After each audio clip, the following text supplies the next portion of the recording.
Khalistani attacks against India. Police in New Delhi have booked Khalistanis in London for terrorism. Police in India have launched a manhunt. They are cracking down on the network of Amritpal Singh.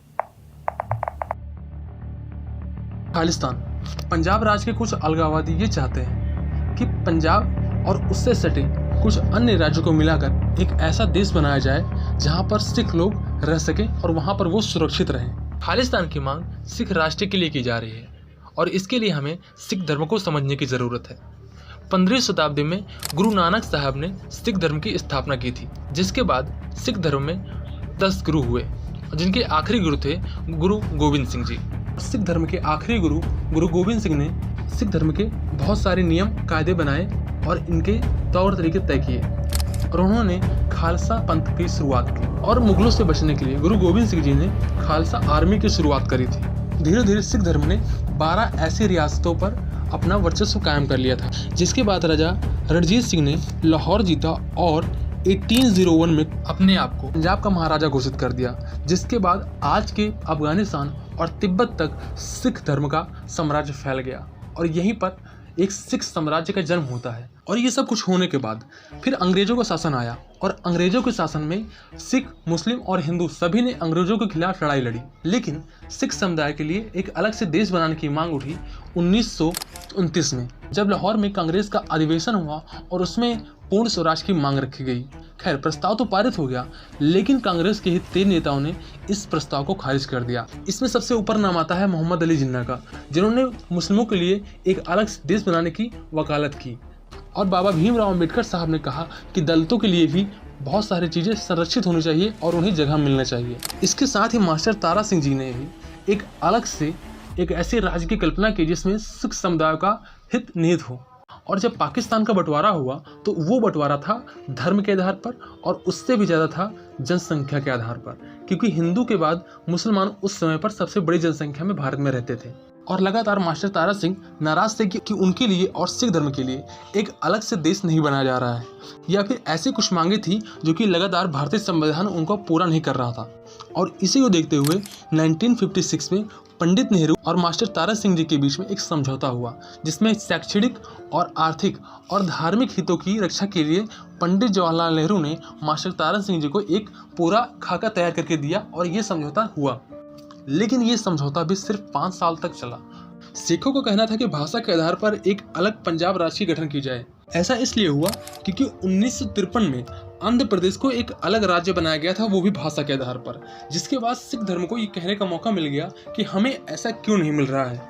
और इसी को देखते हुए 1 नवंबर 1966 को पंजाब को एक अलग राज्य का दर्जा मिला भाषा के आधार पर। जिसके बाद 1973 में अकाली दल ने आनंदपुर साहिब में एक प्रस्ताव पारित किया।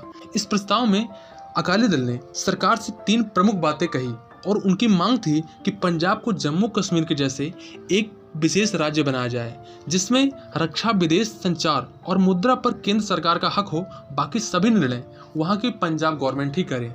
वो चाहते थे केंद्र शासित प्रदेश चंडीगढ़ को पूरी तरीके से पंजाब को सौंपा जाए, पूरे देश में गुरुद्वारा समिति का निर्माण हो और सिखों को सेना में अधिक जगह मिले। ये उनकी मांग थी और ये मांगे 1978 तक चलती रही। देखा जाए तो अकाली दल ने कभी भी एक अलग देश बनाने की मांग नहीं करी, कम से कम लिखित के तौर पर। लेकिन पंजाब में ये मामला सिर्फ कांग्रेस और अकाली दल के बीच आपस में चुनाव का मामला था, राजनीति का मुद्दा था।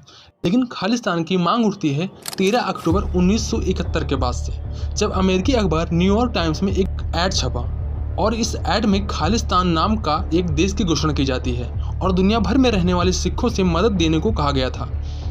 इस ऐड को छपवाने वाले शख्स का नाम था जगजीत सिंह चौहान। जगजीत एक समय में पंजाब विधानसभा का डिप्टी स्पीकर हुआ करता था। 1959 में चुनाव हारने के बाद वो ब्रिटेन गया और वहाँ उसने खालिस्तान के समर्थन में अभियान चलाना शुरू किया। जगजीत सिंह खालिस्तान की मांग को लेकर कुछ ज़्यादा ही सीरियस था। जगजीत सिंह जो खालिस्तान की मांग कर रहा था उसमें पंजाब, हरियाणा, हिमाचल प्रदेश और राजस्थान के कुछ हिस्से आते थे। ब्रिटेन में जगजीत की मुहिम को कोई खास समर्थन नहीं मिला। इसी बीच 1971 में युद्ध हुआ और आंदोलन को हवा देने की कोशिश में पाकिस्तान ने जगजीत सिंह को मदद दी और पूरे पाकिस्तान में उसको आने का निमंत्रण दिया और वहाँ से फंडिंग चालू करी, क्योंकि पाकिस्तान चाहता था कि जिस तरीके से भारत ने पाकिस्तान के 2 टुकड़े किए हैं वैसे ही पाकिस्तान भारत के 2 टुकड़े करे। और खालिस्तान से अच्छा मौका उसे शायद ही कभी मिलता। जगजीत सिंह ने विदेशों में इतना सब कुछ किया, लेकिन इसके बावजूद भी भारत देश में अलग देश की मांग को लेकर पंजाब में कोई माहौल नहीं था। जबकि 1973 में जैसा मैंने बताया कि वहाँ पर अकाली दल ने एक प्रस्ताव रखा था कि पंजाब को एक विशेष राज्य का दर्जा मिलना चाहिए, लेकिन अभी तक एक अलग देश की मांग को लेकर वहाँ पर कोई भी माहौल नहीं बना था। लेकिन जब 1977 में अकाली दल सत्ता में वापस आई तो जगजीत सिंह चौहान भारत लौटा और यहाँ पर उसने खालिस्तान की मांग को हवा दी।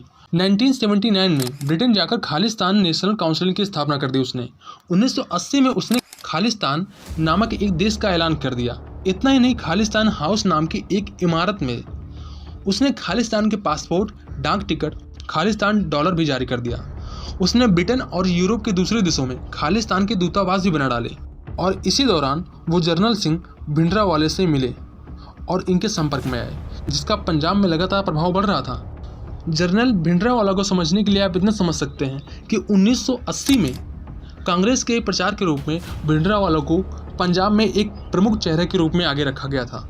वो इंदिरा गांधी के प्रमुख प्रचारक थे। वहीं 1981 में सिर्फ एक साल के बाद पत्रकार लाला जगत नारायण की हत्या हुई। लाला जगत नारायण हिंद समाचार समूह के संस्थापक थे।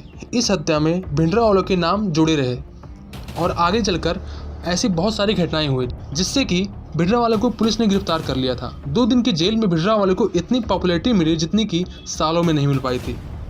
और आगे चलकर भिंडरावाले ने कांग्रेस के खिलाफ बोलना चालू कर दिया और अपने दुश्मन के तौर पर जो जाने जाते थे अकाली दल, उसके साथ दोस्ती कर ली और दोनों ने धर्म युद्ध मोर्चा नाम से एक आंदोलन की शुरुआत करी। यह आंदोलन का उद्देश्य था आनंदपुर साहिब रेजोल्यूशन को एग्जीक्यूट करवाना। जैसा कि मैं पहले बता चुका हूँ, उसमें 3 मांगे अकाली दल ने उठाई थी। जिसके बाद सबसे बड़ी घटना हुई थी 1983 में, जब जालंधर के डीआईजी SS अटवाला को स्वर्ण मंदिर के सीढ़ियों पर गोलियों से भून दिया गया था। पंजाब में कानून व्यवस्था ध्वस्त हो चुकी थी। इंदिरा गांधी ने राष्ट्रपति शासन लागू कर दिया पंजाब में और IB के अधिकारियों को भेजा। खुफिया जानकारी मिलने के बाद सेना ने ऑपरेशन ब्लू स्टार की शुरुआत की और इस ऑपरेशन में स्वर्ण मंदिर के अंदर टैंक तक का इस्तेमाल किया गया था और इस ऑपरेशन के दौरान बहुत से लोग मारे गए और इसमें भिंडरावाले की भी जान गई। ऑपरेशन ब्लू स्टार के बाद बब्बर खालसा और अन्य आतंकी संगठन सक्रिय हो गए। 31 अक्टूबर 1984 को सिख समुदाय के 2 लोगों ने जब इंदिरा गांधी की हत्या कर दी, जिसके बाद पूरे देश में सिख समुदाय के प्रति लोगों में नफरत का माहौल फैला और एक भारी हिंसा हुई, जिसमें सिख समुदाय के बहुत सारे लोगों की जान गई। इंदिरा गांधी के अलावा पंजाब के तत्कालीन मुख्यमंत्री बेअंत सिंह की हत्या 1995 में कर दी गई।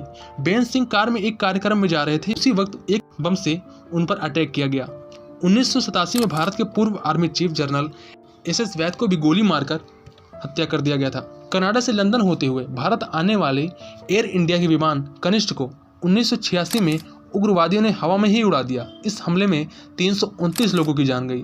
हालांकि केंद्र और राज्य के संयुक्त ऑपरेशन की वजह से खालिस्तान आंदोलन की मांग पंजाब में शांत हो गई थी और ये चीज़ें होने के बाद पूरे पंजाब के लोग ये समझ चुके थे कि इससे ज़्यादा कोई फ़ायदा नहीं है और फिर ये मूवमेंट धीरे धीरे कम होने लगा, शांत होने लगा।